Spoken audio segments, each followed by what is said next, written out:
Hello, I'm Dr. Deborah Sword, here with my friend and co-host Tyson Bankert. Hi everyone, my name is Tyson. I'm an artist and facilitator here. Tyson, have you ever had your expectations disappointed? Of course not, Deborah. That has never happened to me before. No, I'd say my mode of operating is to live without expectations. It's a coping strategy for me.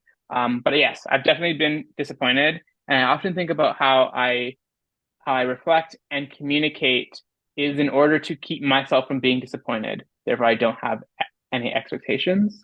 But for some reason, it does continue to happen, which is part of life. When someone disappoints me by not delivering on something that I want or like, or the work I expected isn't as done up to my standard, or it's poor quality, or it's noisy when I requested quiet. The list goes on. It's the things that I can definitely get disappointed by. And in the many hundreds of conflict processes that I've Mm, conducted, I find that disappointed expectations are a leading cause of conflict. But what's interesting is that what I hear most often about disappointment over unmet expectations is that the person who did the disappointing didn't know what was expected of them. Absolutely. And that's where communication can come in. I'm sure that, so often, and including my own experience, that disappointment that leads to conflict can be prevented. First, whoever has those expectations could explain what they want with clarity.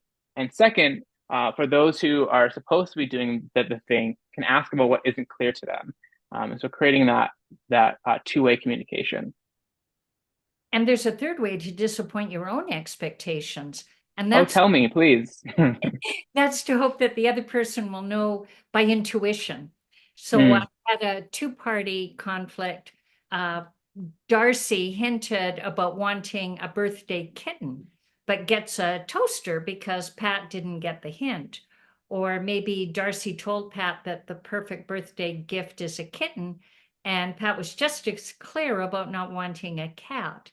Darcy and Pat can blame each other for disappointing when both of them contributed to the miscommunication. mm. This leads me to think about how important we think emotional intelligence is, right? But really, communication can help with that.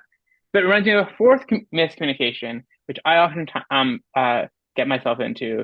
And I understand that it's not someone's fault, but perception and experience are underlying that miscommunication. For example, when I give directions, I often will use east or west or the fifth intersection, make a left there. Or meanwhile, other people need street signs or landmarks to understand what I'm saying. And frustration can occur. And when the two people are under different impressions about what makes the most sense for proper communication, I believe that then disappointment can also occur. Well, that's a good one. Here's a fifth, and that's to clarify what meeting your expectations looks like. For example, if I were to say, I want your report for the project on Thursday, am I saying that the report is due Thursday or that the project is due Thursday? So to be more clear, I could say, I want your report Wednesday to include it in the project that's due Thursday. So I'm telling you what success would look like if you were to meet my expectations.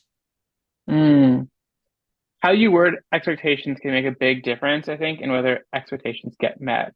And therefore, then it's who's responsible to actually, communicate appropriately. The more specific the wording, the clearer the expectation is conveyed, the more likely it is that the other person can get the message correctly. That helps prevent conflict based on miscommunication. What if you are specific in what you want? I ask no questions and give no indication that I won't do what you want. That isn't miscommunication. No, that's all have disappointed expectations, but There you go. the result will be a different kind of conflict depending on who we are. So if I'm not clear, you don't ask.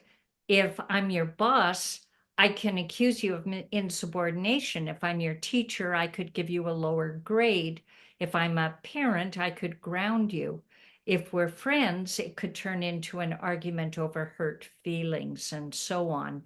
So we will characterize the conflict a particular way based on the nature of our relationship.